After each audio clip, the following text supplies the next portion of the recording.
중앙아시아 5개국이 한국에 절박한 SOS를 보냈습니다. 한국인 1명이 중국인 3명과 맘먹었다. 한국인을 놓치면 망한다. 처음엔 과장이라고 생각했습니다. 한국인 50만 명이 5천 명으로 줄었다는 게 믿기지 않았죠. 그런데 현장은 더 충격적이었습니다. 천년 역사 초르수 바자르, 상점 70%가 폐업, 유누사바드 한인타운, 완전한 유령 도시, 한국인 환영, 간판만 덩그러니 남은 텅 빈 거리. 도대체 무슨 일이 벌어진 걸까요? 안녕하세요. 저는 카림이라고 합니다. 우즈베키스탄에서 태어나 한국에서 5년간 유학한 후 작년 여름 고향으로 돌아온 통역 가이드입니다. 그날 아침, 저는 타슈켄트 국제공항에 도착했습니다. 5년 만에 귀국이었죠. 가슴이 뛰었습니다. 떠날 때보다 더 발전했을 고향의 모습이 기대됐거든요. 특히 한국 기업들이 대거 진출했다는 소식을 들었기에 더욱 설렜습니다. 공항을 나서자마자 택시를 탔습니다. 운전사 아저씨가 제게 물었습니다. 어디서 오셨소? 제가 한국에서 왔다고 하자 그의 표정이 갑자기 어두워졌습니다. 아, 한국. 한국 사람들이 많이 떠났어요. 이제는 거의 없습니다. 그 말이 무슨 뜻인지 처음엔 이해하지 못했습니다. 하지만 도심으로 들어서면서 점점 그 의미를 깨닫게 되었죠. 유누사바드 한인타운을 지나는데 제 눈을 의심했습니다. 떠날 때만 해도 북적였던 거리가 마치 유령 도시처럼 변해 있었습니다. 한국 간판들은 여전히 걸려 있었지만 대부분의 가게는 문이 굳게 닫혀 있었고 유리창엔 먼지만 잔뜩 쌓여 있었습니다. 저기가 원래 김치찌개집이었는데 작년 초에 문 닫았어요. 택시 기사가 한숨을 쉬며 말했습니다. 저 앞에 삼겹살집도 마찬가지고요. 한국 손님이 없으니 다들 버티지 못했죠. 차가 초르수 바자르에 도착했을 때 저는 더 큰 충격을 받았습니다. 중앙아시아 최대 규모를 자랑하던 이 천년 시장이 거의 죽어 있었던 겁니다. 원래 초르수 바자르는 새벽부터 밤늦게까지 사람들로 북적이는 곳이었습니다. 향신료 냄새가 코를 찌르고 상인들의 호객 소리가 귀를 때리고 형형색색의 과일과 채소들이 눈을 즐겁게 하던 곳이었죠. 특히 한국 관광객들이 몰려다니며 사프란과 건과일을 사던 모습은 이곳의 일상이었습니다. 그런데 지금은 어떻습니까? 상점 절반 이상이 셔터를 내렸고 열려있는 가게들도 손님이 거의 없었습니다. 향신료 골목에는 파리만 윙윙거렸고 과일 좌판엔 썩어가는 멜론들이 쌓여 있었습니다. 저는 발걸음을 재촉해 기억 속 그 장소로 향했습니다. 바자르 3구역, 한국 관광객들이 가장 많이 찾던 곳이었죠. 거기엔 항상 코레아 야으시, 즉 한국 조화를 외치던 상인들이 있었습니다. 그들은 서툰 한국말로 어서 오세요, 싸게 드릴게요를 외치며 한국인들을 반겼죠. 그런데 그곳에 도착했을 때 제 다리가 풀렸습니다. 상인들은 여전히 있었지만 아무도 호객을 하지 않았습니다. 그저 멍하니 앉아 있거나 서로 낮은 목소리로 수군거릴 뿐이었죠. 제가 다가가자 한 노인이 저를 올려다봤습니다. 혹시 한국에서 오셨소? 제가 고개를 끄덕이자 그의 눈빛이 반짝였습니다. 하지만 곧 다시 어두워졌죠. 한국 사람 본 게 언제인지 기억도 안 나네요. 예전엔 하루에도 수십 명씩 왔는데 옆에 있던 중년 여성이 끼어들었습니다. 작년 봄 이후로 거의 못 봤어요. 가끔 한두 명 오긴 하는데 예전 같지 않아요. 우리 가게도 이제 곧 문 닫아야 할 것 같아요. 저는 주변을 둘러봤습니다. 한글로 쓰인 안내판들이 여기저기 보였지만 모두 색이 발해 있었고 어떤 것들은 찢어져 있었습니다. 한국인 환영, 1+1 같은 문구들이 마치 과거의 유물처럼 느껴졌습니다. 바자르를 나와 구시가지로 향했습니다. 거기엔 한국 기업들의 사무실이 밀집해 있었거든요. 하지만 역시나 상황은 비슷했습니다. 대우 간판이 걸린 건물은 텅 비어 있었고 삼성 서비스 센터는 문을 닫은 지 오래인 듯 보였습니다. 길을 걷다가 우연히 한 한국 식당을 발견했습니다. 기적적으로 아직 영업 중이었죠. 문을 열고 들어가니 주인 아주머니가 반갑게 맞아주셨습니다. 하지만 식당 안은 썰렁했습니다. 테이블 10개 중 단 하나만 손님이 있었고 그마저도 현지인이었습니다. 어머, 한국 사람이네요. 정말 오랜만이에요. 아주머니의 목소리엔 반가움과 서글픔이 동시에 묻어났습니다. 제가 김치찌개를 주문하고 앉자 아주머니가 옆에 앉으셨습니다. 손님이 없어서 할 일도 없어요. 예전엔 이 시간이면 줄 서서 기다렸는데 언제부터 이렇게 됐어요? 제가 물었습니다. 작년 봄부터요. 갑자기 한국 사람들이 다 떠났어요. 기업 주재원들도, 관광객들도, 유학생들도 하루아침에 사라졌죠. 처음엔 금방 돌아올 줄 알았는데 아주머니는 한숨을 쉬었습니다. 저희 같은 식당은 그나마 나아요. 현지인들이라도 가끔 오니까. 하지만 한국 관광객 상대하던 가게들은 다 망했어요. 기념품 가게, 여행사, 게스트하우스 다 문 닫았죠. 식사를 마치고 나오는데 아주머니가 제 팔을 잡았습니다. 한국에 가시면 전해주세요. 우즈베키스탄이 한국 사람들을 기다리고 있다고. 우리가 얼마나 그리워하는지 알려주세요. 그 간절한 목소리가 제 가슴을 먹먹하게 했습니다. 저녁 무렵, 저는 독립광장으로 갔습니다. 타슈켄트의 중심이자 젊은이들의 만남의 장소죠. 예전엔 이곳에서 케이팝 댄스를 추는 청소년들을 쉽게 볼 수 있었습니다. 한국 아이돌 음악이 울려 퍼지고 우즈벡 청년들이 칼군무를 추던 모습이 아직도 생생합니다. 하지만 이제 광장은 조용했습니다. 몇몇 젊은이들이 모여 있긴 했지만 예전의 활기는 없었죠. 제가 다가가 말을 걸었습니다. 혹시 요즘도 케이팝 좋아해요? 한 청년이 씁쓸하게 웃었습니다. 좋아하죠. 하지만 예전 같지 않아요. 한국인 선생님들이 다 떠났거든요. 댄스 학원도 문 닫았고 한국어 학원도 거의 없어졌어요. 옆에 있던 여학생이 덧붙였습니다. 저는 한국 대학원에 가는 게 꿈이었어요. 한국어 능력 시험도 받고 장학금도 알아봤죠. 그런데 이제 무의미해졌어요. 한국 기업들이 다 철수해서 졸업해도 취직할 곳이 없거든요. 그들의 말 한마디 한마디가 제 마음을 무겁게 했습니다. 한국은 단순히 하나의 외국이 아니었습니다. 우즈벡 젊은이들에게 한국은 꿈이었고 희망이었습니다. 그런데 그 꿈이 하루아침에 사라져버린 겁니다. 밤이 깊어가면서 타슈켄트의 불빛들이 하나둘 켜졌습니다. 하지만 유누사바드 한인타운 방향은 여전히 어두웠습니다. 마치 도시의 한 부분이 죽어버린 것 같았죠. 저는 숙소로 돌아가면서 계속 생각했습니다. 어떻게 이렇게 급격하게 모든 것이 무너질 수 있을까? 한국과 우즈베키스탄의 관계가 이토록 허약했던 것일까? 그날 밤, 저는 잠을 이룰 수 없었습니다. 창밖으로 보이는 타슈켄트의 야경이 예전과 달라 보였거든요. 화려함 속에 숨겨진 공허함, 번영 뒤에 감춰진 상처가 보였습니다. 그리고 저는 깨달았습니다. 이것은 단순한 경제 침체가 아니라는 것을. 한국이 떠난 자리에 남은 것은 텅 빈 건물과 닫힌 가게들만이 아니었습니다. 부서진 꿈과 사라진 희망, 그리고 깊은 상실감이 도시 전체를 짓누르고 있었던 겁니다. 그날 밤, 숙소에서 잠들지 못한 채 저는 한국 유학을 떠나기 직전의 타슈켄트를 떠올렸습니다. 한국 열풍이 절정에 달했던 그 시절을, 그때의 이 도시는 정말 다른 세상이었죠. 제가 한국으로 떠나기 몇 년 전 여름을 잊을 수 없습니다. 타슈켄트 전체가 한국 열풍에 휩싸여 있었거든요. 거리 곳곳에서 한국어가 들렸고 상점마다 한글 간판이 걸렸으며 젊은이들은 너도 나도 한국 패션을 따라했습니다. 특히 그해 6월, BTS가 카자흐스탄 누르술탄에서 콘서트를 열었을 때의 광경은 지금도 생생합니다. 우즈베키스탄에서만 3,000명이 넘는 팬들이 국경을 넘어갔죠. 타슈켄트 공항은 BTS 응원 플래카드를 든 소녀들로 가득했고 소셜미디어는 온통 한국 아이돌 이야기뿐이었습니다. 그 콘서트 이후 타슈켄트는 완전히 달라졌습니다. 유누사바드 한인타운은 제2의 명동이 되었죠. 매일 아침 한국 기업 직원들이 출근하고 점심시간이면 한국 식당들이 만원이었으며 저녁에는 한국 상품을 사려는 현지인들로 북적였습니다. 야크쉬미시즈, 어서오세요. 바자르 상인들이 너도 나도 한국어를 배우기 시작했습니다. 심지어 70대 할머니도 안녕하세요, 감사합니다를 외우고 있었죠.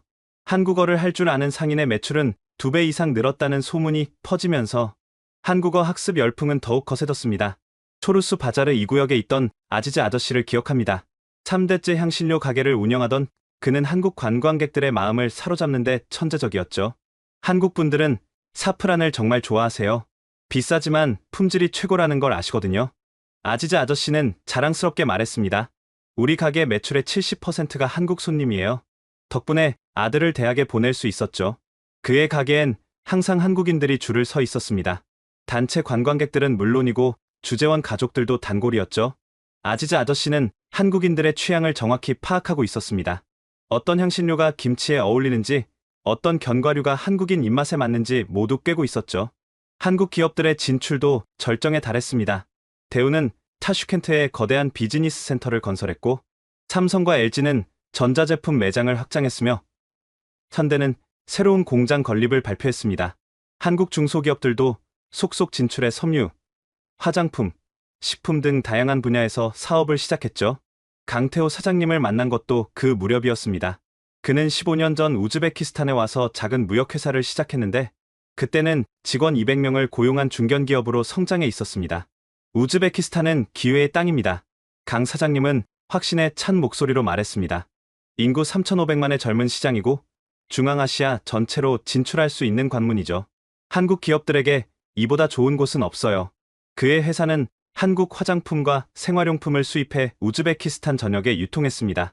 특히 K뷰티 제품은 날개에 돋친 듯 팔렸죠. 타슈켄트 시내 곳곳에 한국 화장품 매장이 생겨났고 우즈벡 여성들은 한국 배우들의 메이크업을 따라했습니다. 젊은 세대의 한국 사랑은 더욱 뜨거웠습니다. 타슈켄트 국립대학교 한국어과는 경쟁률이 20대 1을 넘었고 사설 한국어 학원은 우후죽순처럼 생겨났습니다. 다브론을 만난 것도 그때였습니다. 25살의 청년 사업가였던 그는 한국 화장품 편집숍을 운영하고 있었죠. 한국은 제 인생을 바꿨어요. 다브론은 눈을 빛내며 말했습니다. K-팝을 통해 한국을 알게 됐고 한국 문화에 매료됐죠. 그래서 한국어를 배웠고 한국 제품을 팔기 시작했어요. 덕분에 제 또래 중에서 가장 성공한 사업가가 됐죠. 그의 매장엔 항상 젊은 여성들이 가득했습니다. 한국 아이돌들이 사용한다는 제품은 출시되자마자 품절이었고 한국 드라마에 나온 화장품은 예약 주문이 밀렸죠. 다브로는 매달 한국을 방문해 신제품을 들여왔고 인스타그램으로 한국 뷰티 트렌드를 소개했습니다. 호텔업계도 한국 특수를 누렸습니다. 굴나라 매니저가 운영하던 부티크 호텔은 한국인 전용 호텔이나 다름없었죠. 한국 손님들은 정말 특별해요. 굴나라는 말했습니다. 깨끗하고 조용하고 예의 바르죠. 무엇보다 돈을 잘 쓰세요. 좋은 서비스에는 기꺼이 지불하거든요. 그녀의 호텔은 한국식 조식을 제공했고 객실마다 한국 TV 채널을 시청할 수 있었으며 한국어를 하는 직원들을 배치했습니다. 덕분에 객실 점유율은 항상 90%를 넘었고 수익은 매년 두 자릿수 성장을 기록했죠. 문화 교류도 활발했습니다. 타슈켄트 시내 곳곳에서 한국 문화 행사가 열렸죠. 한국 영화제, K-팝 콘서트, 한식 축제, 한글날 행사 등이 끊이지 않았습니다. 우즈베키스탄 정부도 적극적으로 한국과의 관계를 강화했죠. 특히 기억나는 건 그해 10월 한글날 행사였습니다. 독립광장에 수천 명이 모여 한국 노래를 부르고 한국 춤을 췄죠. 우즈벡 전통춤과 K-팝 댄스가 어우러진 공연은 장관이었습니다. 한국 대사는 감격스러운 목소리로 말했습니다. 우즈베키스탄처럼 한국을 사랑하는 나라는 없습니다. 여러분이 바로 한국과 우즈베키스탄을 잇는 다리입니다. 그날 광장에 모인 사람들의 얼굴엔 자부심이 가득했습니다. 한국을 좋아한다는 것, 한국과 연결되어 있다는 것이 그들에게는 특별한 의미였던 겁니다. 언론들도 한국 붐을 대서특필했습니다. 한국, 우즈베키스탄의 제일 파트너로 부상, 타슈켄트, 중앙아시아의 서울로 변신, 같은 헤드라인이 연일 신문을 장식했죠. 경제 지표도 이를 뒷받침했습니다. 한국은 우즈베키스탄의 최대 투자국 중 하나가 됐고 양국 교역액은 사상 최고치를 경신했습니다. 우즈베키스탄을 찾는 한국인 관광객은 연간 10만 명을 돌파했고 우즈베키스탄에서 한국을 방문하는 사람도 급증했죠.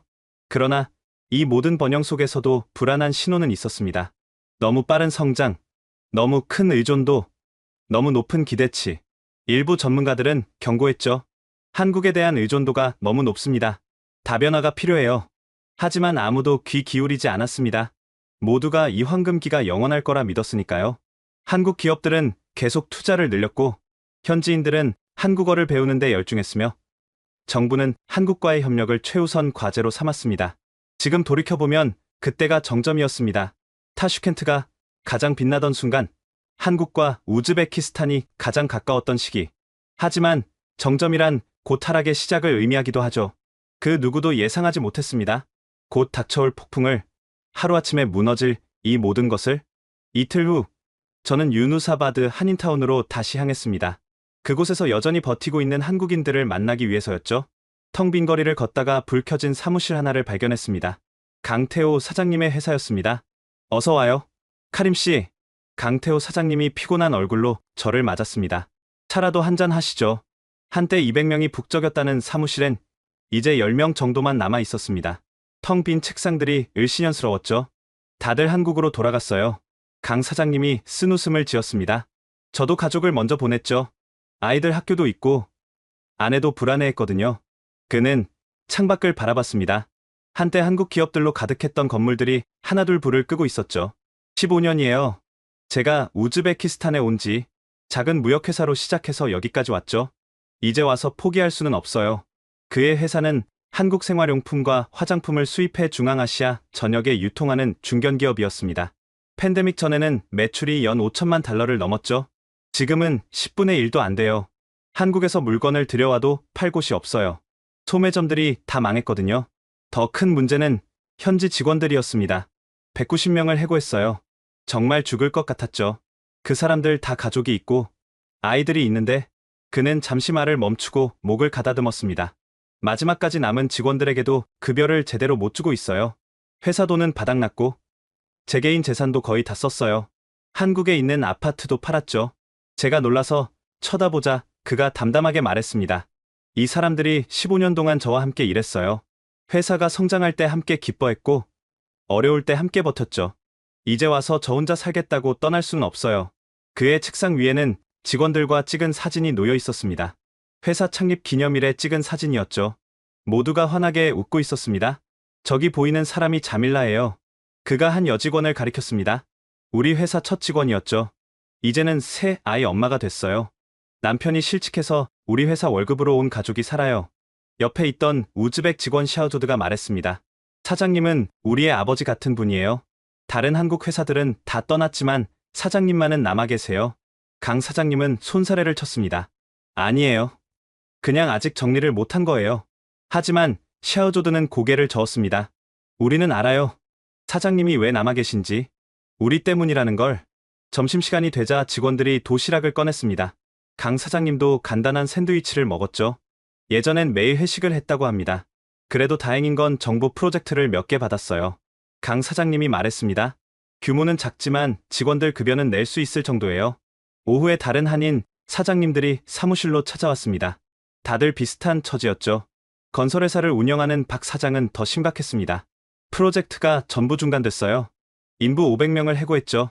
장비는 전부 팔았고 지금은 빚만 남았어요. 섬유공장을 운영하던 최 사장도 한숨을 쉬었습니다. 주문이 끊겼어요. 한국 바이어들이 다른 나라로 옮겨갔죠. 공장은 멈췄고 직원 300명이 실업자가 됐어요. 그들은 모두 우즈베키스탄에 10년 이상 터를 잡고 살던 사람들이었습니다.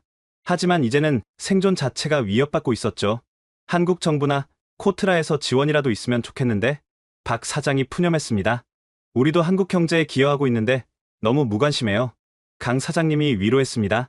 그래도 우리가 여기 있다는 것 자체가 의미 있어요. 한국과 우즈베키스탄의 연결고리 역할을 하고 있잖아요. 그러자 최 사장이 씁쓸하게 웃었습니다. 연결고리요? 이제 끊어질 위기에 있는 가느다란 실 같은 거죠. 해가 저물자 사장님들은 하나둘 떠났습니다. 강 사장님과 저만 사무실에 남았죠. 사실 저도 흔들려요. 그가 솔직하게 말했습니다. 매일 아침 일어날 때마다 오늘 그만둘까 생각해요. 하지만 그는 창밖을 바라봤습니다. 어둠 속에서 희미하게 빛나는 타슈켄트의 불빛들이 보였죠. 이 도시가 제 제2의 고향이에요. 여기서 결혼했고 아이들이 태어났고 사업을 이뤘죠. 무엇보다 이곳 사람들과 정이 들었어요. 그는 서랍에서 편지 뭉치를 꺼냈습니다. 해고된 직원들이 보낸 편지였죠. 다들 감사하다고, 다시 만날 날을 기다린다고 써 있어요. 이런 사람들을 어떻게 버리고 가겠어요? 밤 10시가 넘어서야 사무실을 나섰습니다. 강 사장님은 여전히 일할 게 남았다며 남아 있었죠. 집으로 돌아오는 길에 한국 식당 하나를 발견했습니다. 기적적으로 아직 영업 중이었죠. 주인 아주머니는 김 여사였습니다. 손님이 없어도 문은 열어둬요. 김 여사가 말했습니다. 누군가는 한국 음식이 그리울 테니까요. 식당엔 저 혼자뿐이었습니다. 김치찌개를 먹으며 김 여사와 이야기를 나눴죠. 남편은 한국으로 먼저 보냈어요. 여기서는 할 일이 없거든요. 저도 곧 가야 할 것 같아요. 왜 아직 계세요? 제가 물었습니다. 글쎄요. 정이 들어서? 아니면 미련이 남아서? 10년 동안 일군 게 하루아침에 사라지는 걸 받아들이기 힘들어요. 그녀는 빈 테이블들을 쓸쓸히 바라봤습니다. 매일 이 자리가 꽉 찼었어요. 한국 사람들, 현지 사람들 모두 북적였죠. 웃음소리가 끊이지 않았어요. 지금은 유령 식당 같아요. 다음 날 아침, 저는 타슈켄트 국립대학교로 향했습니다. 한국어과가 있는 동양학부 건물은 예전과 달리 한산했죠. 복도에서 만난 말리카는 제 한국 유학 시절 후배였습니다. 그녀의 얼굴엔 예전의 활기가 사라져 있었습니다. 오빠, 정말 오랜만이에요. 말리카가 힘없이 웃었습니다. 한국은 어땠어요? 우리는 텅 빈 강의실에 앉았습니다. 한때 100명이 넘는 학생들로 붐볐던 곳이었죠. 이제 한국어과 학생이 20명도 안 돼요. 말리카가 씁쓸하게 말했습니다. 신입생은 5명뿐이에요. 다들 중국어나 영어로 옮겨갔죠. 그녀는 토픽 6급 자격증을 보여줬습니다. 한국어 최고급 실력을 인정받는 증서였죠. 4년 동안 하루도 빠짐없이 공부했어요. 새벽 5시에 일어나서 한국 뉴스를 듣고 드라마로 회화를 익히고 K-팝으로 발음을 연습했죠. 한국 대학원에 가는 게 꿈이었거든요. 지금은요? 제가 물었습니다. 의미가 없어졌어요. 한국 기업도 없고 한국인도 없는데 한국어를 어디에 쓰겠어요? 부모님은 시간 낭비였다고 하세요. 그때 누군가 강의실로 들어왔습니다. 한국어과 교수님이었죠. 한국에서 박사학위를 받은 굴노라 교수였습니다. 카림이구나. 돌아왔니? 교수님이 반갑게 맞아주셨습니다. 하지만 그녀의 표정도 밝지 않았죠. 한국어과가 폐지될 위기예요. 교수님이 한숨을 쉬었습니다. 학생도 없고 취업률도 바닥이니 대학에서 통폐합을 검토하고 있어요. 그녀는 빈 강의실을 둘러봤습니다. 10년 동안 수천 명의 학생을 가르쳤어요. 그중 많은 아이들이 한국 기업에 취직했고 일부는 한국으로 유학을 갔죠. 그런데 이제 점심시간에 학생 식당으로 갔습니다. 그곳에서 K-팝 동아리 학생들을 만났죠. 한때 200명이 넘었다는 동아리는 이제 30명만 남았습니다. 동아리 회장인 루슬란이 말했습니다. 우리는 매년 K-팝 페스티벌을 열었어요. 대극장이 꽉 찰 정도로 인기였죠. 작년엔 취소됐고 올해도 불투명해요. 스폰서가 없거든요. 옆에 있던 여학생 세바라가 덧붙였습니다. 한국문화원도 프로그램을 축소했어요. 한국어 말하기 대회도 없어졌고 장학금도 줄었죠. 그들은 여전히 K-팝을 사랑했지만 그것을 미래와 연결시킬 수 없었습니다. 저는 SM 엔터테인먼트에서 일하는 게 꿈이었어요. 세바라가 말했습니다. 한국어도 완벽하고 한국 문화도 잘 알아요. 하지만 이제 한국에 갈 방법이 없어요. 오후에는 한국어 학원가를 둘러봤습니다. 한때 30개가 넘던 학원은 이제 3개만 남았죠. 그중 한 곳에 들어가 봤습니다.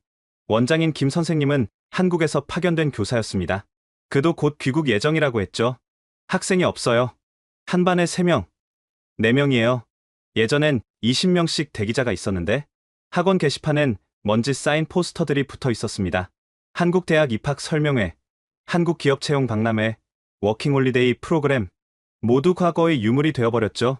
가장 안타까운 건 아이들의 꿈이 사라졌다는 거예요. 김 선생님이 말했습니다. 한국은 그들에게 희망이었거든요. 더 나은 미래, 더 넓은 세상으로 가는 문이었죠. 저녁에는 독립광장에서 댄스팀 친구들을 만났습니다. 팀 리더 아슬론과 멤버들이 모여 있었죠. 우리 팀은 해체됐어요. 아슬론이 말했습니다. 연습실도 없고 지원도 없고 무엇보다 목표가 사라졌어요. 그들은 한국의 댄스 대회에 참가하는 게 목표였습니다. 실제로 초청도 받았었죠. 작년에 서울에서 열리는 대회에 초청받았어요. 항공료만 있으면 갈 수 있었는데 그때 국경이 닫혔죠.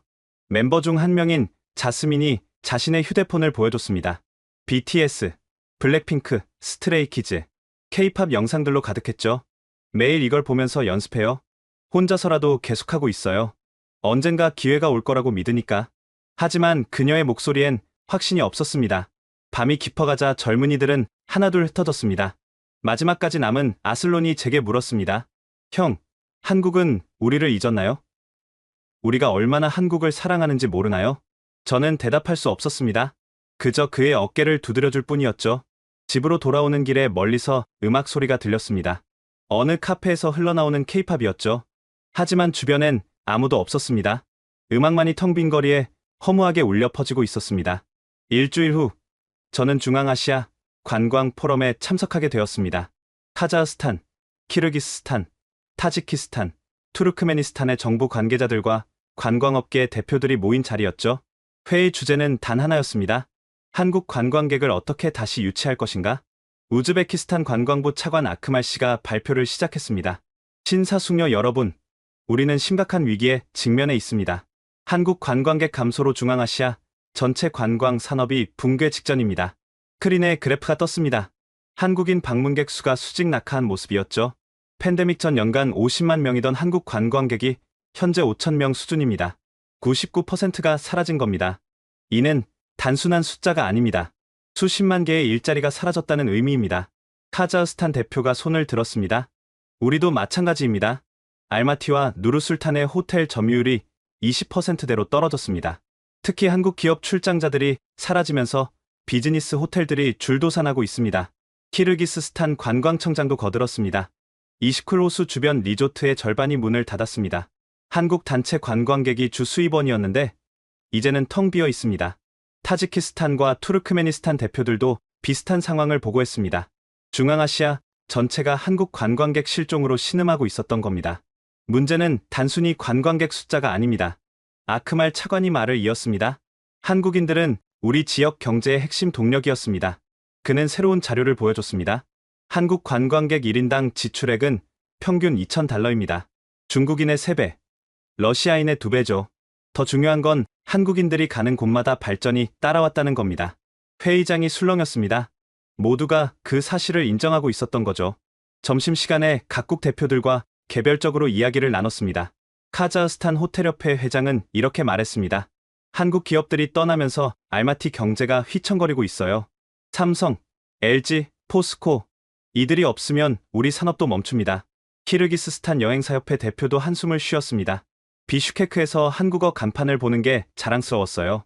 이제는 하나도 남지 않았죠. 한국과의 연결고리가 끊어진 기분입니다. 오후 세션에서는 각국의 대응 전략이 발표됐습니다. 우즈베키스탄은 한국인 전용 비자 프리 정책을 도입했습니다. 아크말 차관이 말을 이었습니다. 180일 무비자 체류가 가능하고 의료보험도 정부가 지원합니다. 카자흐스탄도 파격적인 제안을 내놨습니다. 한국 관광객에게 호텔비 50% 할인, 국내선 항공료 무료 제공을 검토 중입니다. 키르기스스탄은 더 나아갔습니다. 한국 기업이 투자하면 10년간 세금을 면제하고 한국인 직원은 영주권을 즉시 부여하겠습니다. 각국이 경쟁적으로 한국 유치 정책을 발표했지만 회의장 분위기는 여전히 무거웠습니다. 정책만으로는 부족합니다. 한 참석자가 말했습니다. 한국인들이 왜 중앙아시아를 찾았는지 근본을 봐야 합니다. 토론이 이어졌습니다. 실크로드의 역사, 고려인의 유산, 한국 전쟁 참전국으로서의 인연, 여러 이유가 거론됐지만 결론은 하나였습니다. 한국과 중앙아시아는 운명 공동체입니다. 우즈베키스탄 문화부 장관이 총정리했습니다. 우리는 서로를 필요로 합니다. 회의가 끝난 후 리셉션이 열렸습니다. 그곳에서 각국 민간 사업자들의 더 절박한 목소리를 들을 수 있었죠. 알마티에서 온 식당 주인 누르자는 이렇게 하소연했습니다. 한국 손님들이 매일 찾던 식당이었어요. 김치도 직접 담그고 한국 요리사도 고용했죠. 이제는 하루에 손님이 5명도 안 옵니다.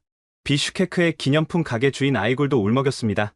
펠트 인형, 전통 모자, 수공 예품. 한국 관광객들이 정말 좋아했어요. 이제는 만들 이유가 없어졌죠. 누르술탄의 통역 가이드 다우레는 더 절박했습니다. 한국어를 10년 공부했어요. 가이드 자격증도 땄고 한국 문화 전문가가 됐죠. 그런데 이제 백수예요. 한국인이 없으니 제 전문성이 무용지물입니다. 그들의 이야기를 들으며 저는 깨달았습니다. 이것은 정부 차원의 문제가 아니라 수백만 중앙아시아 시민들의 생존 문제라는 것을. 다음 날 특별 세션이 열렸습니다. 한국 소프트파워의 영향력이란 주제였죠. 발표자는 카자흐 국립대 사회학과 교수였습니다. 우리 조사에 따르면 중앙아시아 청소년의 73%가 K-팝을 듣고 65%가 한국 드라마를 봅니다. 45%는 한국어를 배우고 싶어하고 38%는 한국 기업에 취직하고 싶어합니다. 놀라운 수치였습니다. 중앙아시아 전체가 한국에 매료되어 있었던 거죠. 하지만 이제 그 열기가 식어가고 있습니다. 한국과의 접점이 사라지면서 젊은이들이 방향을 잃었습니다. 청중석에서 한 청년이 일어났습니다. 타슈켄트에서 온 대학생이었죠. 저는 한국 덕분에 꿈을 가졌습니다. BTS를 보며 춤을 배웠고 한국 기업에 취직하려고 공부했죠.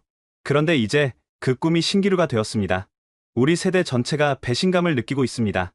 그의 말에 많은 젊은 참석자들이 고개를 끄덕였습니다. 회의 마지막 날 공동 성명이 발표됐습니다. 중앙아시아 5개국은 한국과의 관계 회복을 최우선 과제로 설정한다. 우리는 한국인들을 다시 맞이할 준비가 되어 있으며 그들이 돌아올 때까지 기다릴 것이다. 성명서 낭독이 끝나자 박수가 터져 나왔습니다. 하지만 그 박수 소리가 어쩐지 공허하게 들렸습니다. 타슈켄트로 돌아온 저는 국립역사박물관을 찾았습니다. 그곳에는 특별한 전시관이 있었죠. 고려인의 역사와 한국의 발자취라는 상설 전시관이었습니다. 큐레이터 마리나 박사가 저를 안내했습니다. 그녀는 고려인 3세였죠. 이곳은 중앙아시아와 한국의 인연을 보여주는 공간입니다. 마리나 박사가 설명했습니다. 1937년 강제 이주부터 현재까지 90년 가까운 역사가 담겨 있죠. 첫 번째 전시실에는 흑백 사진들이 걸려 있었습니다. 화물차에 실려온 고려인들, 황무지를 개간하는 모습, 첫 수학을 기념하는 사진들. 우리 할아버지도 그때 오셨어요. 마리나 박사가 말했습니다. 아무것도 없는 벌판에서 시작했지만 3년 만에 중앙아시아 최고의 농장을 만들었죠. 다음 전시실로 이동하자 컬러 사진들이 나타났습니다. 90년대 한국 기업들의 진출 모습이었죠. 대우가 처음 왔을 때를 기억해요. 그녀가 회상했습니다. 우즈베키스탄 사람들은 충격받았죠. 같은 민족이 이렇게 발전했다는 사실에 대우 자동차 공장 준공식, 삼성전자 매장 오픈, 한국 대사관 개설, 사진 하나하나가 역사의 한 페이지였습니다. 한국 기업들은 단순한 투자자가 아니었어요. 마리나 박사가 강조했습니다. 그들은 희망을 가져왔죠. 우리도 발전할 수 있다는 희망을. 특별 코너에는 문재인 대통령 방문 사진이 크게 걸려 있었습니다. 대통령이 우즈벡 전통빵을 드시던 모습, 고려인 동포들과 포옹하던 장면, 그날 타슈켄트 전체가 축제 분위기였어요. 전시관 마지막 부분은 K-팝과 한류 문화였습니다. BTS 포스터, 한국 드라마 포스터, 한글 교재들이 전시되어 있었죠. 이것 보세요. 마리나 박사가 방명록을 보여줬습니다. 매일 수십 명이 다녀갔어요. 대부분 한국 고맙습니다, 한국 사랑해요 같은 메시지를 남겼죠. 하지만 최근 페이지들은 비어 있었습니다. 요즘은 하루에 한두 명? 가끔은 아무도 안 와요. 그녀의 목소리가 가라앉았습니다. 박물관을 나와 고려인 문화센터로 향했습니다. 그곳에서 고려인 원로 김이반 할아버지를 만났죠. 올해 92살이신 그는 강제 이주 1세대였습니다. 내가 6살 때 기차에 실려왔어. 할아버지가 떨리는 목소리로 말했습니다. 40일을 갇혀 있다가 카자흐스탄 벌판에 내려졌지. 그는 잠시 먼 곳을 바라봤습니다. 처음엔 다들 죽을 줄 알았어. 겨울은 영하 40도, 여름은 영상 45도, 먹을 것도 없고 집도 없었지. 하지만 우리는 살아남았어. 어떻게요? 제가 물었습니다. 김치 담그듯 했지. 할아버지가 웃었습니다. 정성 들이고, 기다리고, 또 기다리고. 그러니까 벼가 자라더라고. 그는 한국 기업들이 들어왔을 때를 회상했습니다. 대우 김우중 회장이 왔을 때 나는 울었어. 우리 민족이 이렇게 큰 사람이 됐구나. 자동차도 만들고, 건물도 짓고. 할아버지는 서랍에서 낡은 사진을 꺼냈습니다. 한국 기업인들과 찍은 사진이었죠. 이 사람들이 우리한테 자부심을 줬어. 고려인도 한국인이라고, 우리도 한민족이라고. 그런데 이제 그들이 다 떠났다는 사실에 할아버지는 고개를 저었습니다. 역사는 반복되는구나. 또 이별이야. 하지만 이번엔 다를 거야. 돌아올 거야. 꼭. 문화센터를 나와 한국 대사관 근처를 지나갔습니다. 그곳에는 작은 한국 서점이 하나 있었죠. 주인은 고려인 2세 안나 씨였습니다. 한국 책만 20년 팔았어요. 안나 씨가 말했습니다. 한국어 교재, 한국 소설, 요리책, 여행 가이드. 없는 게 없었죠. 하지만 지금 서점은 반쯤 비어 있었습니다. 팔리지 않으니 새 책을 들여올 수가 없어요. 이제는 중고책만 겨우 유지하고 있죠. 그녀는 베스트셀러 코너를 보여줬습니다. 김은혜 칼의 노래, 신경숙의 엄마를 부탁해, 조정래의 태백산맥. 우즈벡 사람들도 한국 문학을 사랑했어요. 특히 가족애를 다룬 작품들을 좋아했죠. 우리랑 정서가 비슷하거든요. 저녁 무렵, 저는 타슈켄트 시내를 걸었습니다. 곳곳에 한국의 흔적이 남아 있었죠. 대우 호텔, 삼성플라자, 한국거리. 하지만 그것들은 이제 과거의 유산처럼 보였습니다. 불 꺼진 간판, 텅 빈 건물, 사라진 사람들. 그때 멀리서 음악 소리가 들렸습니다. 어느 집에서 흘러나오는 아리랑이었죠. 구슬픈 멜로디가 저녁 하늘에 퍼져나갔습니다. 그로부터 2달이 지난 어느 날, 저는 뜻밖의 소식을 들었습니다. 대한항공이 인천 타슈켄트 직항을 재개한다는 것이었죠. 작은 신호였지만 모두에게는 거대한 희망의 등대 같았습니다. 소식이 전해지자 타슈켄트 전체가 들썩였습니다. 초르수 바자레의 아지즈 아저씨는 제게 전화를 걸어왔습니다. 카림, 들었어? 한국 비행기가 다시 온대. 우리가 기다리던 날이 드디어 왔어. 그의 목소리는 감격으로 떨리고 있었습니다. 첫 비행기가 도착하는 날, 저는 새벽 5시에 일어났습니다. 공항까지는 1시간이 걸리는데도 일찍 출발했죠. 그런데 공항에 도착해보니 이미 수백 명의 사람들이 모여 있었습니다. 정부 관계자들은 물론이고 기업인들, 대학생들, 심지어 일반 시민들까지 나와 있었습니다. 다들 한국 비행기를 기다리는 마음은 같았던 거죠. 공항 대합실에는 어서 오세요 한국, 우리는 한국을 기다렸습니다. 같은 플래카드가 걸려 있었고 한국 국기와 우즈베키스탄 국기가 나란히 펄럭이고 있었습니다. 엄마, 저기 봐. 한국 비행기야. 한 아이가 창밖을 가리키며 소리쳤습니다. 드디어 대한항공 비행기가 활주로에 모습을 드러냈습니다. 순간 대합실에 있던 모든 사람들이 창가로 몰려들었죠. 비행기가 게이트에 도착하자 자연스럽게 박수가 터져 나왔습니다. 문이 열리고 승객들이 내리기 시작했습니다. 50명 남짓한 숫자였지만 그들 하나하나가 희망의 전령사처럼 보였죠. 첫 번째로 내린 것은 한국인 가족이었습니다. 부부와 두 아이였는데 공항 직원들이 한국어로 어서 오세요 라고 인사하자 깜짝 놀라며 환하게 웃었습니다. 와, 한국어로 인사해 주시네요. 감사합니다. 아버지가 감동한 표정으로 답했습니다. 그 뒤를 이어 비즈니스맨들이 내렸습니다. 그 중에는 강태호 사장님과 함께 일했던 김 부장도 있었습니다. 다시 왔습니다. 김 부장이 제게 악수를 청하며 말했습니다. 회사를 재건하러 왔어요. 강 사장님이 혼자 고생하고 계신다고 들었거든요. 그는 큰 가방 2개를 끌고 있었습니다. 한국 라면이랑 김치 좀 가져왔어요. 여기 계신 분들이 그리워한다고 해서. 공항 밖에는 더 많은 사람들이 기다리고 있었습니다. 택시 기사들, 호텔 직원들, 여행사 가이드들 모두가 한국인 손님을 맞을 준비를 하고 있었죠. 한국 손님, 택시 필요하세요? 한 기사가 서툰 한국어로 호객을 했습니다. 아이고, 한국말 잘하시네요. 한국인 관광객이 놀라며 답했습니다. 조금만 할 수 있어요. 한국 좋아요. 기사가 수줍게 웃었습니다. 그날 저녁 유누사바드 한인타운에서는 작은 환영 파티가 열렸습니다. 김 여사의 식당에 사람들이 모였죠. 오랜만에 식당이 북적였습니다. 이렇게 손님이 많은 건 정말 오랜만이에요. 김 여사가 눈물을 글썽이며 말했습니다. 드디어 희망이 보이기 시작하네요. 새로 온 한국인들과 기존에 남아있던 한국인들, 그리고 한국을 사랑하는 현지인들이 한자리에 모였습니다. 다들 들뜬 표정으로 이야기를 나눴죠. 한국에서는 우즈베키스탄 소식이 많이 알려졌나요? 강태호 사장님이 물었습니다. 네. 언론에서 많이 다뤘어요. 새로 온 박 과장이 답했습니다. 특히 중앙아시아가 한국을 기다린다는 기사가 화제였죠. 그래서 저희 회사도 재진출을 검토하고 있어요. 며칠 후 더 좋은 소식들이 연이어 들려왔습니다. 삼성전자가 타슈켄트 사무소를 재오픈한다는 공식 발표가 있었습니다. 발표 직후 삼성 매장 앞에는 사람들이 몰려들었죠. 비록 아직 영업을 시작한 건 아니었지만 사람들은 매장 앞에서 사진을 찍으며 기뻐했습니다. 삼성이 돌아왔어. 이제 정말 예전처럼 될 거야. 한 청년이 친구들에게 소리쳤습니다. LG도 곧이어 복귀 계획을 발표했고 현대자동차도 딜러십 재개를 검토한다는 소식을 전했습니다. 한국 중소기업들도 하나둘 관심을 보이기 시작했죠. 초르수 바자르에도 활기가 돌기 시작했습니다. 아지즈 아저씨를 다시 찾아갔을 때 그의 가게는 예전과 달랐습니다. 먼지가 쌓여있던 진열대가 깨끗이 정리되어 있었고 새로운 향신료들이 가득 채워져 있었죠. 준비하고 있어요. 아지즈 아저씨가 자신 있게 말했습니다. 한국 손님들이 곧 많이 올 거예요. 이번엔 더 잘 준비해서 맞이할 거예요. 그는 새로 만든 한글 메뉴판을 보여줬습니다. 각 향신료의 이름과 효능이 한글로 깔끔하게 정리되어 있었죠. 제 딸이 도와줬어요. 한국 유학 준비하면서 한국어 실력이 많이 늘었거든요. 옆 가게 주인들도 분주히 움직이고 있었습니다. 한글 간판을 다시 걸고 한국어 인사말을 연습하고 한국인들이 좋아하는 물건들을 준비하고 있었죠. 우리도 희망을 갖고 있어요. 건과일 가게 주인이 말했습니다. 한국 사람들이 우리를 잊지 않았다는 게 너무 고마워요. 대학가에도 변화의 바람이 불었습니다.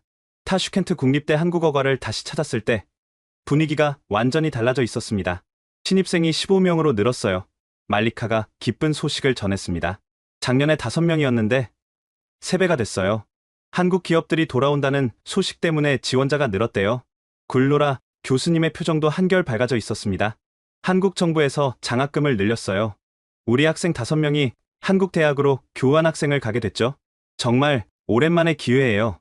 교수님은 학생들이 준비한 한국어 연극 연습을 보여줬습니다.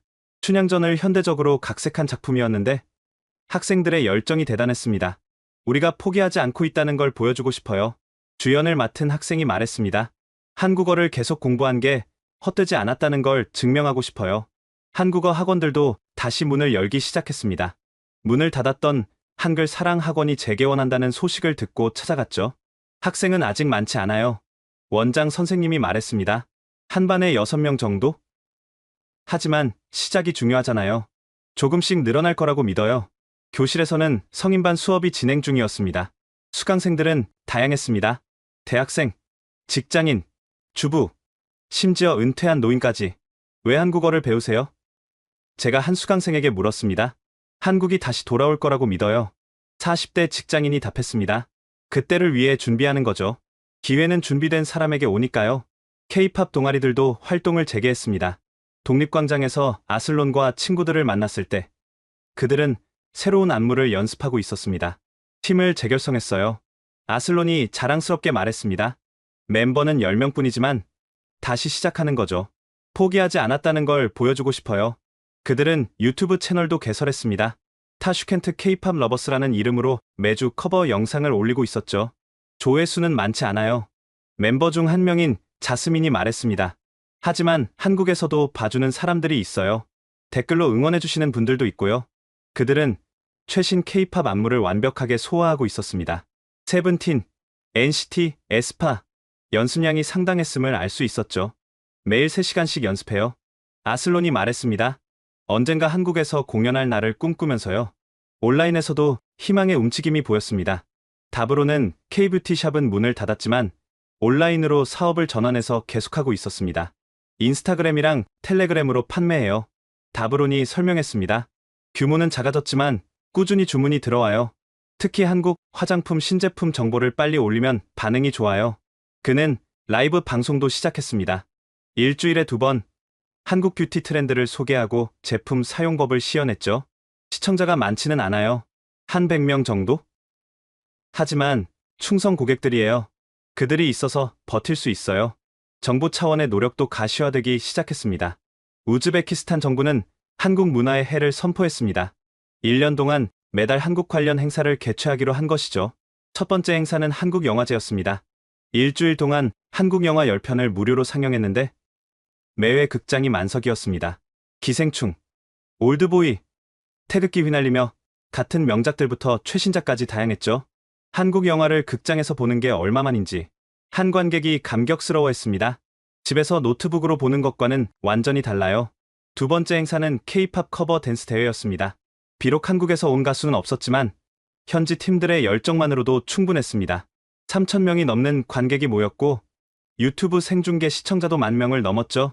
이게 바로 우즈베키스탄의 저력이에요. 심사위원으로 참여한 한국문화원 관계자가 말했습니다. 한국 문화에 대한 사랑이 여전히 살아있다는 증거죠. 한국 기업들의 복귀 움직임도 이어졌습니다. 포스코가 철강 프로젝트를 재검토한다고 발표했고 한국가스공사도 에너지 협력을 모색하기로 했습니다. 이제 시작이에요. 강태호 사장님이 말했습니다. 물론 예전처럼 되려면 시간이 걸리겠지만 중요한 건 다시 시작했다는 거예요. 그의 회사에도 새로운 직원들이 들어오기 시작했습니다. 해고했던 직원들 중 일부를 다시 고용했고 신입 직원도 뽑았죠. 사장님이 우리를 버리지 않았듯이 우리도 회사를 버리지 않을 거예요. 재입사한 자밀라가 말했습니다. 이번엔 더 열심히 일할게요. 한국 식당들도 하나둘 재오픈을 준비했습니다. 김 여사의 식당은 이제 점심시간에 테이블 절반 정도가 차기 시작했습니다. 아직 예전만큼은 아니지만 희망이 보여요. 김 여사가 말했습니다. 한국 기업 직원들이 다시 오기 시작했고 현지인 손님들도 늘고 있어요. 그녀는 메뉴도 새롭게 정비했습니다. 가격을 낮추고 현지인 입맛에 맞는 퓨전 메뉴도 개발했죠. 위기를 기회로 만들어야죠. 이번 기회에 더 많은 현지인들에게 한국 음식을 알리고 싶어요. 우즈베키스탄 언론들도 한국 복귀를 대대적으로 보도했습니다. 한국이 돌아온다. 실크로드의 부활. 제2의 한류 물결이 시작된다. 같은 헤드라인이 신문 일면을 장식했죠. 한국 외교부와 코이카의 지원도 구체화되었습니다. 교육 프로그램 지원, 의료 협력, 문화 교류 사업 등이 발표되었습니다. 한국 정부도 중앙아시아의 중요성을 재인식하고 있어요. 한국 대사관 관계자가 설명했습니다. 이번엔 더 체계적이고 지속 가능한 협력을 만들어갈 거예요. 저녁 무렵 독립광장에 갔을 때 놀라운 광경을 목격했습니다. 작은 플래시몹이 벌어지고 있었는데 수십 명의 젊은이들이 BTS의 다이너마이트를 추고 있었습니다. 우리가 한국을 잊지 않았다는 걸 보여주고 싶었어요. 플래시몹을 기획한 대학생이 말했습니다. 소셜미디어로 한국에도 전달되기를 바라요. 지나가던 시민들도 하나둘 참여하기 시작했습니다. 어느새 100명이 넘는 사람들이 함께 춤을 추고 있었죠. 모두의 얼굴에 미소가 가득했습니다. 이게 바로 희망이에요. 옆에서 구경하던 할머니가 말했습니다. 젊은이들이 꿈을 잃지 않는 한 우리에게도 미래가 있어요. 밤이 깊어가도 광장의 열기는 식지 않았습니다. 더 많은 사람들이 모여들었고 즉석에서 작은 콘서트가 열렸습니다. 기타를 든 청년이 한국 노래를 부르기 시작했고 다들 따라 불렀죠. 너를 만나는 건 정말 어려운 일이야? 유나의 기다리다 가사가 밤하늘에 울려 퍼졌습니다. 마치 한국을 기다리는 우즈베키스탄의 마음을 대변하는 것 같았죠. 그날 밤 저는 확신했습니다. 한국과 우즈베키스탄의 인연은 끝나지 않았다고. 오히려 이 시련을 통해 더 강하고 진정한 관계로 발전할 것이라고. 모든 취재를 마치고 한국으로 돌아가기 위해 준비하던 어느 날 밤 저는 타슈켄트 텔레비전 타워에 올랐습니다. 해발 375m 높이의 이 타워는 중앙아시아에서 가장 높은 구조물이었죠. 도시 전체가 한눈에 내려다 보이는 전망대에 서니 타슈켄트의 과거와 현재, 그리고 미래가 동시에 보이는 것 같았습니다. 불빛들이 하나둘 켜지면서 타슈켄트의 야경이 펼쳐졌습니다. 멀리 유누사바드 한인타운 방향에도 불빛들이 반짝이기 시작했죠. 예전만큼은 아니었지만 완전히 어둡지도 않았습니다. 희망의 불씨들이 다시 타오르기 시작한 것 같았습니다. 정말 아름다운 도시네요. 제 옆에 선 누군가가 말했습니다. 돌아보니 굴노라 교수님이었죠. 교수님도 오셨네요. 마지막 인사를 하러 왔어요. 곧 한국으로 돌아가신다고 들었거든요. 교수님이 따뜻하게 미소 지었습니다. 우리는 잠시 침묵 속에서 야경을 바라봤습니다. 천년고도 타슈켄트의 불빛들이 마치 별처럼 반짝이고 있었죠. 카림 씨, 제가 어릴 때 할머니께서 들려주신 이야기가 있어요. 교수님이 천천히 말을 시작했습니다. 실크로드는 단순한 무역로가 아니었다고 하셨죠. 그것은 마음과 마음을 잇는 길이었고 꿈과 꿈을 연결하는 다리였다고요. 교수님은 계속 이어갔습니다. 한국과 우즈베키스탄의 관계도 마찬가지예요. 경제적 이익을 넘어선 특별한 인연이 있어요. 고려인의 역사, 문화적 유사성, 그리고 무엇보다 서로를 향한 진심 어린 애정이 있죠. 그녀는 가방에서 작은 선물을 꺼냈습니다. 우즈벡 전통 문양이 새겨진 수첩이었죠. 한국에 가서 꼭 전해주세요. 교수님이 진지하게 말했습니다. 우즈베키스탄이, 아니 중앙아시아 전체가 한국을 기다리고 있다고. 우리의 관계는 일시적 단절로 끝날 수 없다고. 저는 고개를 끄덕였습니다. 수첩을 받아들며 약속했죠. 꼭 전하겠습니다. 제가 본 것, 들은 것, 느낀 것 모두를 전하겠습니다. 그리고 하나 더. 교수님이 미소 지었습니다. 한국과 우즈베키스탄은 새로운 실크로드를 만들고 있다고 전해주세요. 옛 실크로드가 비단과 향신료를 운반했다면 새 실크로드는 꿈과 희망, 그리고 미래를 운반한다고. 전망대에서 내려오며 저는 이번 취재 여정을 되돌아봤습니다. 처음 타슈켄트 공항에 도착했을 때의 충격, 텅 빈 초르수, 바자르의 적막, 한인타운의 쓸쓸함. 그러나 동시에 포기하지 않고 버티는 사람들, 희망의 끈을 놓지 않는 젊은이들, 다시 시작하려는 의지들도 보았습니다. 다음 날 아침, 공항으로 출발하기 전 마지막으로 들릴 곳이 있었습니다. 초르수 바자르였죠. 이른 아침인데도 아지즈 아저씨는 이미 가게 문을 열고 있었습니다. 카림, 오늘 떠나는구나. 아저씨가 저를 보자마자 다가왔습니다. 네, 아저씨. 마지막 인사드리러 왔어요. 아지즈 아저씨는 제 손을 꼭 잡았습니다. 그의 손은 거칠었지만 따뜻했죠. 이것 좀 가져가게. 아저씨가 정성스럽게 포장한 선물을 건넸습니다. 최고급 사프란과 각종 향신료가 들어있었죠. 한국 사람들에게 전해주게. 우즈벡 향신료의 향을 잊지 말아달라고. 우리는 여기서 기다리고 있을 테니까. 그는 또 다른 봉투를 꺼냈습니다. 편지였죠. 우리 바자르 상인들이 함께 쓴 편지야. 한국 정부나 기업에 전달해 줄 수 있겠나? 편지를 열어보니 서툰 한글과 우즈베거가 섞여 있었습니다. 친애하는 한국 친구들에게, 우리는 초르수 바자르의 상인들입니다. 1000년 동안 이어온 이 시장은 한국 손님들을 만나 새로운 생명을 얻었습니다. 여러분이 없는 지금 우리는 허전합니다. 하지만 기다리겠습니다. 실크로드는 끊어질 수 없으니까요. 아지즈 아저씨의 눈가가 촉촉해졌습니다. 3대째 이 가게를 운영하고 있지만 한국 손님들처럼 우리를 존중해준 사람들은 없었어. 그들은 단순한 관광객이 아니었어. 친구였고 가족이었지. 옆 가게 상인들도 하나둘 모여들었습니다. 다들 작별 인사를 하러 온 것이었죠. 한국에 가서 꼭 전해주세요. 과일 가게 주인이 말했습니다. 우즈베키스탄 석류가 얼마나 달콤한지, 멜론이 얼마나 향긋한지 기억해달라고. 우리가 배운 한국어를 잊지 않고 있다고도 전해주세요. 향신료 가게 할머니가 덧붙였습니다. 매일 연습하고 있어요. 안녕하세요. 감사합니다. 사랑해요. 공항으로 가는 길은 예상외로 복잡했습니다. 제 출국 소식을 들은 사람들이 배웅을 나온 것이었죠. 유누사바드 한인타운 입구에서 강태호 사장님과 직원들이 기다리고 있었습니다. 잘 가요. 카림 씨, 강 사장님이 악수를 청했습니다. 한국에 우리 이야기를 전해주세요. 우리가 여기서 뿌리를 내리고 있다고. 포기하지 않고 있다고. 샤흐조드와 자밀라를 비롯한 우즈벡 직원들도 작별 인사를 했습니다. 사장님 덕분에 우리는 한국을 알게 됐어요. 자밀라가 말했습니다. 이제 우리가 그 인연을 이어가겠습니다. 한국이 돌아올 때까지 우리가 이 자리를 지키겠습니다. 김 여사의 식당 앞에서도 잠시 멈췄습니다. 김 여사가 도시락을 건넸죠. 비행기에서 드세요. 김밥이랑 불고기예요. 한국 가는 길이 배고프면 안 되잖아요. 김 여사님도 곧 한국 가실 거예요? 제가 물었습니다. 아니에요. 김 여사가 단호하게 고개를 저었습니다. 이제 여기가 제 집이에요. 손님이 한 명이라도 있는 한, 저는 이 식당을 지킬 거예요. 타슈켄트 국립대학교 앞을 지날 때는 학생들이 기다리고 있었습니다. 말리카를 비롯한 한국어과 학생들이었죠. 이건 우리들의 편지예요. 말리카가 봉투 뭉치를 건넸습니다. 한국 대학생들에게 전해주세요.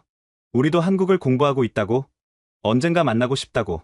그녀는 또 다른 선물을 꺼냈습니다. 학생들이 함께 만든 동영상이 담긴 USB였죠. 한국 노래를 부르고 한국어로 메시지를 담았어요. 우리의 진심이 전달되기를 바라요. K-팝 동아리 멤버들도 있었습니다. 아슬론이 대표로 나와 말했습니다. 형, 우리 유튜브 채널 한국에서도 봐주세요. 구독자가 1000명만 넘으면 수익 창출이 가능하대요. 그럼 활동비를 마련할 수 있어요. 자스민이 수줍게 덧붙였습니다. 우리가 춤추는 영상에 한국어 댓글 좀 달아주세요. 한국 사람들이 봐준다는 게 정말 큰 힘이 되거든요. 공항에 도착했을 때 더 많은 사람들이 모여 있었습니다. 다브론도 와 있었고 호텔 매니저 굴라라도 있었으며 심지어 국립역사박물관의 마리나 박사도 나와 있었습니다. 이건 고려인 동포들의 메시지예요. 마리나 박사가 봉투를 건넸습니다. 한국이 우리의 모국이라고 언제나 그리워하고 있다고 전해주세요. 고려인 문화센터의 김이반 할아버지도 휠체어를 타고 나오셨습니다. 92살의 나이에도 불구하고 공항까지 오신 것이었죠. 한국에 가서 꼭 전해주게. 할아버지가 떨리는 목소리로 말했습니다. 우리가 여기 있다고. 강제 이주로 흩어졌지만 한민족의 정신은 잃지 않았다고. 언젠가 더 가까워질 날을 기다린다고. 체크인을 하고 출국장으로 들어가기 전 저는 모인 사람들을 다시 한번 둘러봤습니다. 한국인, 우즈벡인, 고려인 모두가 한국과 우즈베키스탄의 인연을 소중히 여기는 사람들이었죠. 여러분, 약속합니다. 제가 큰 소리로 말했습니다. 한국에 가서 여러분의 이야기를 전하겠습니다. 타슈켄트가 우즈베키스탄이 중앙아시아가 한국을 기다리고 있다는 것을 알리겠습니다. 박수가 터져 나왔습니다. 몇몇 사람들은 눈물을 흘렸죠. 고맙습니다, 카림. 누군가 외쳤습니다. 우리 이야기를 전해주세요. 비행기에 오르면서 창밖을 내다봤습니다. 공항 전망대에 여전히 많은 사람들이 서서 손을 흔들고 있었죠. 비행기가 이륙하면서 타슈켄트가 점점 작아졌습니다. 하지만 제 마음속에서 이 도시는 오히려 더 크게 자리 잡았습니다. 단순한 취재 대상이 아닌 제 인생의 일부가 된 것 같았죠. 기내에서 받은 편지들을 하나씩 읽기 시작했습니다. 수백 통의 편지였지만 하나하나가 소중했습니다. 한국은 우리의 희망입니다. 포기하지 않고 기다리겠습니다. 말리카의 편지였습니다.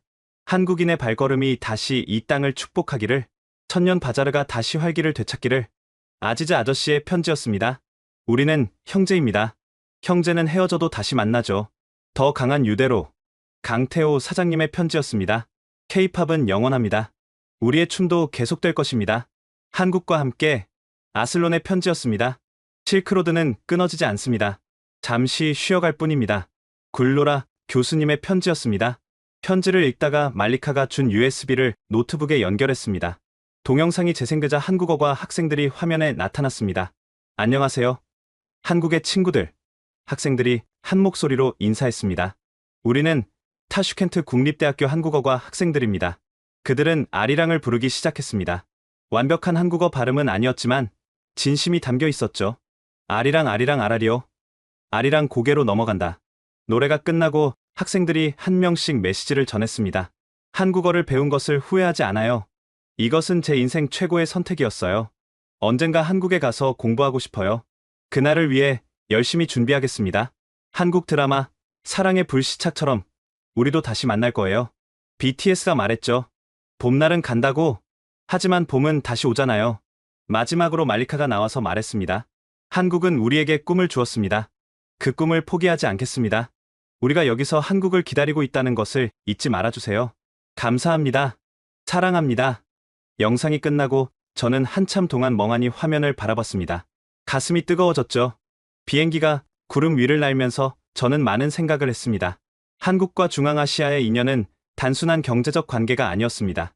그것은 마음과 마음의 연결이었고 꿈과 꿈의 공명이었습니다. 창밖으로 끝없이 펼쳐진 하늘을 보며 저는 다짐했습니다. 이 이야기를 반드시 전하겠다고.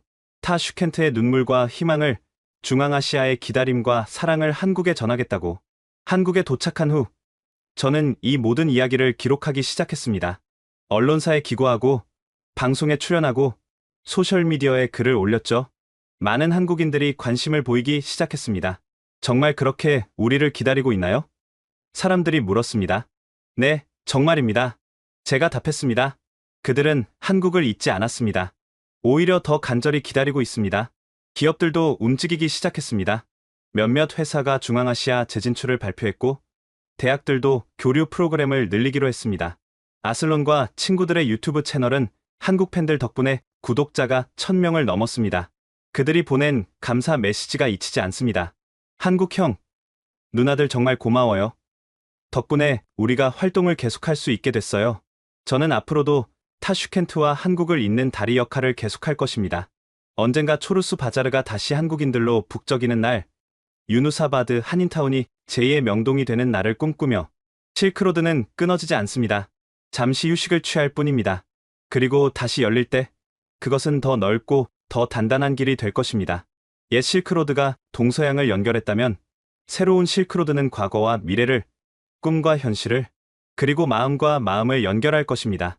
그것이 제가 타슈켄트에서 본 희망이고 중앙아시아가 한국에 보내는 메시지입니다. 지금까지 멈춰버린 실크로드에서 다시 피어나는 희망의 이야기를 들려드렸습니다. 한국인의 발자취가 사라진 타슈켄트의 절망, 그리고 다시 시작되는 연결의 약속까지 함께 보셨는데요. 중앙아시아가 보낸 간절한 SOS는 단순한 경제적 요청이 아니었습니다. 그것은 형제를 향한 그리움이었고 함께 만들어온 미래에 대한 믿음이었습니다. 우리의 한 걸음이 누군가에게는 희망이 되고 우리의 작은 관심이 한 도시를 살릴 수 있다는 사실, 그것이 오늘 이야기가 전하는 메시지입니다. 이 영상이 마음에 와닿으셨다면 좋아요와 구독 부탁드립니다. 특히 중앙아시아의 간절한 목소리가 더 많은 분들께 전달될 수 있도록 공유해 주시면 감사하겠습니다. 다음에도 세계 곳곳에서 한국을 기다리는 사람들의 이야기로 찾아뵙겠습니다. 지금까지 원더풀 해외 사연이었습니다. 감사합니다.